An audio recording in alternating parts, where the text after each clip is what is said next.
Ini berita baru kami terima. Perdana Menteri Datuk Seri Anwar Ibrahim kutuk sekeras-kerasnya pembunuhan Ketua Biro Politik Hamas Ismail Haniyeh di Tehran bila menyifatkan pembunuhan keji terbabit sebagai strategi untuk gagalkan perancangan hentikan pembunuhan beramai-ramai rakyat Gaza ketika ini.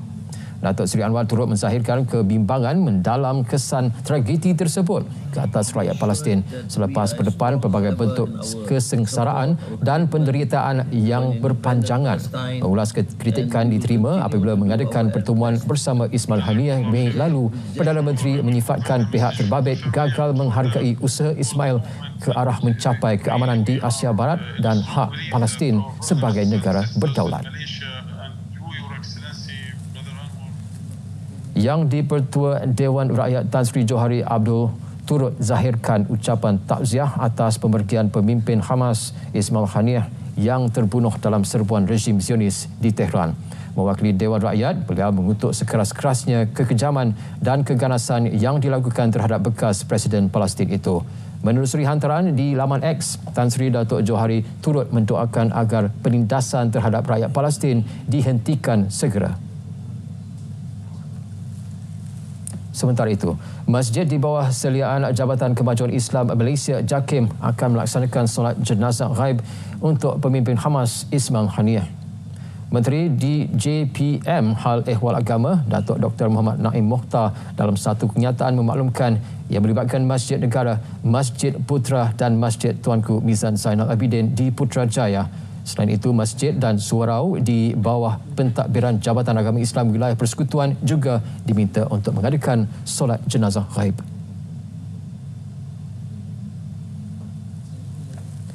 Meskipun kita bakal sambut Hari Kebangsaan kali ke-67, masih ada segelintir masyarakat belum arif tentang penggunaan bendera jalur gemilang dengan betul dan tepat.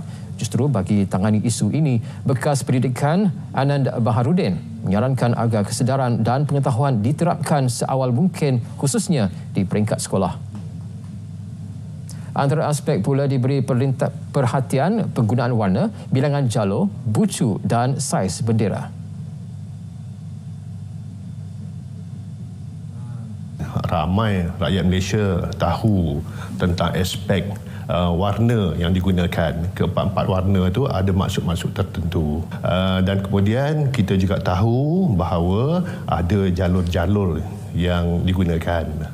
Tetapi di luar sana tu, dalam media sosial dan juga yang dalam di paparan, banyak jalur gemilang yang salah yang digunakan. Penggunaan jalur gemilang dengan betul sebagai tanda hormat kepada kedaulatan dan simbol kemegahan negara. Sebab jalur gemilang ini bila kita lihat sekali imbas, kita tahu nampak aja bulan sabit juga bucu 14 di belah tepi dalam petak biru tu, kita tahu itu bendera Malaysia. Tetapi kita tak lihat dengan lebih teliti apa yang betul dan apa yang salah. Jiwa merdeka kita gunakanlah yang sebetulnya. Pantomim Op Subuh antara sajian utama dipersembah pada istiadat sambutan Hari Pahlawan 2024 yang berlangsung di Pahlawan Negara Putrajaya pagi tadi. Persembahan berdasarkan kisah benar lebih 2 dekad lalu menyaksikan pertempuran pasukan keselamatan negara dengan sekumpulan individu dikenali Al-Mu'annah di Bukit Jenlatnik, Sau, Perak berjaya memukau lebih 1,000 penonton. Bekas Panglima Medan Tentera Darat Lieutenant Jeneral Bersara Datuk Seri Muhammad Zaini Muhammad Said mengakui persembahan itu benar-benar menyentuh hatinya kerana tragedi terbabit telah merangkut 2 nyawa anggota. Kata ada orang bawahan yang taat setia dengan kita. You can never be any good leader, commander, general kalau kita tidak ada mempunyai orang yang taat setia, sanggup melakukan apa saja yang kita suruh. Itulah orang dia. Itu yang sebab saya emosi sikit. Penghargaan dizahirkan ahli keluarga kepada 2 anggota terkorban iaitu Korporal Sagadevan Raju dari cawangan khas PDRM dan Trooper Matthew Medan, anggota Komando Grup Ini kehormatan yang diberikan memang betul, memang no word to comment lah. Memang kita hormat lah. We appreciate it. memang after 24 years mereka nak ulangi lagi benda yang silam kan. Baguslah. That mean my father still in the heart in everybody heart. Jadi perkembangan atlet negara pada Sukan Olimpik Paris 2024. Pemain persoalangan wanita profesional Malaysia Goh Jin Wei terlepas peluang melangkah ke saingan kalah mati apabila tewas pada aksi kedua kumpulan H hari ini. Dalam saingan yang berlangsung di Port de la Chapelle Arena itu menyaksikan Jin Wei tewas 17-21, 22-20, 21-23 menentang pemain ranking ke-17 dunia Kim Ga-eun dari Korea Selatan. Jin Wei yang turun mencari kemenangan kedua kumpulan H selepas melupaskan Johanita Schultz dari Afrika Selatan semalam dilihat berdepan saingan suka hari ini menentang Ga-eun.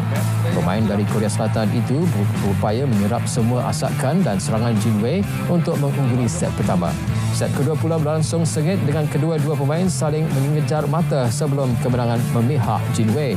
Bagaimanapun di set ketiga, Jin Wei dilihat keletihan hingga mudah melakukan kesilapan sekaligus memberi ruang lawan mendominasi permainan. Jin Wei yang menduduki tempat kedua kumpulan H terpaksa menamatkan aksi di Paris kerana hanya juara kumpulan akan mara ke saingan seterusnya. Agi hidup, agi ngelaban, yang bermaksud selagi hayat, selagi itulah berjuang, slogan yang mencetus semangat kepada sesiapa sahaja yang berjuang untuk tanah air. Semasa zaman konfrontasi, slogan tersebut diterjemahkan dalam lagu sebagai gerak saraf menentang komunis. Ikuti kisah pemilik suara di sebalik lagu tersebut serta peranannya dalam membangkitkan semangat juang perwira negara dalam laporan yang disediakan wartawan Debbie Amada Padan.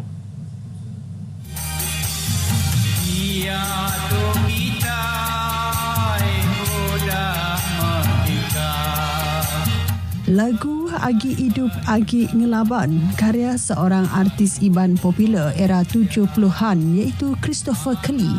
Anak kelahiran Kampung Silang Lundu mula berjinak-jinak dalam nyanyian sekitar 1960-an dengan mengikuti program radio Sarawak.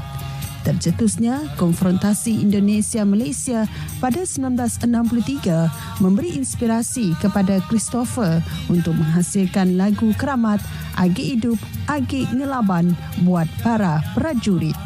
Beliau sendiri tidak menyangka lagu tersebut sering dimainkan di corong radio dan beliau terpilih mengikuti sebuah program terbitan Radio Sarawak untuk membuat persembahan di beberapa kawasan operasi.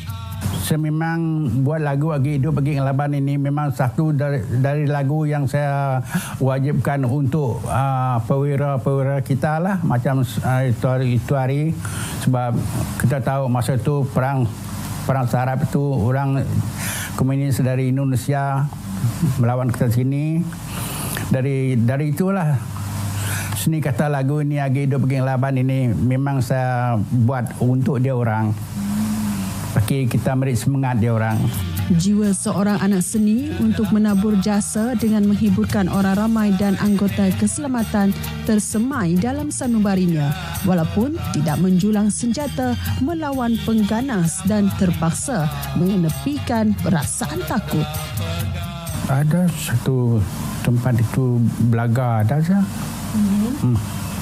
Belaga sebab itu kira jauh lah tempat itu dari tempat-tempat saya yang dulu-dulu pergi.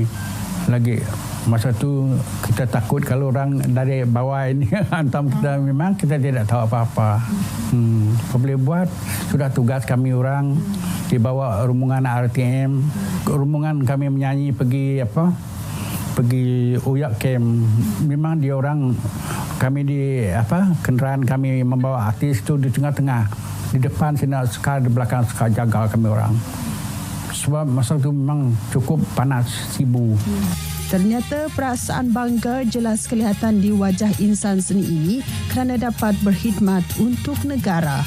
Christopher yang mencecah usia 76 tahun meniti pesan kepada generasi muda untuk menghargai perjuangan anggota keselamatan yang berkorban nyawa, jiwa dan raga mempertahankan kedaulatan tanah air. Allah berharap lebih banyak karya lagu berkualiti dapat dihasilkan untuk menyemai dan menyuburkan semangat cintakan negara dalam kalangan rakyat. Bersemangatlah, sama-sama kita berjuang untuk negara kita. Jangan kita terhibur saja, suka-suka saja. Ingat juga keselamatan negara kita. Selamat Hari Pahlawan. Debbie Amanda Padan, RTM.